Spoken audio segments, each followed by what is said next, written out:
watching the news on TV, and the name come up, and I says, that name sounds familiar. Howard Sisson wasn't sure he'd heard the name right. Did they say Durfee? She said, yes. I said, well, I know Don Durfee.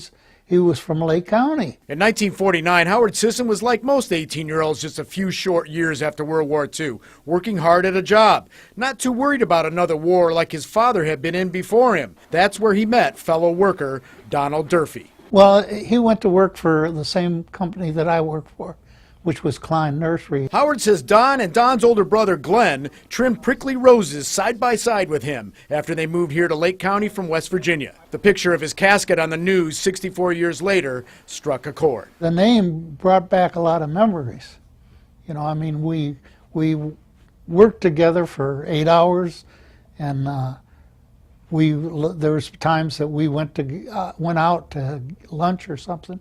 I mean, you knew the man at that time, and I guess it just affected me. I mean, I was in the service myself. Then in 1950, Americans were going to Korea. He volunteered. He volunteered for the service, and he come to work one day and he says, well, I joined the Army. I said, you what? He says, hey, I joined the Army. I says, good luck. I says, I hope. And then it was just a few days after that he left. I'm glad that he's back. But it is hard. On your site in Montville, Dave Arnold, News Channel 5.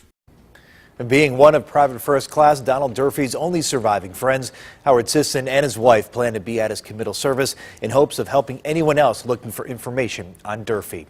Private Durfee will lie in honor again tomorrow from 11 a.m. to 1 p.m.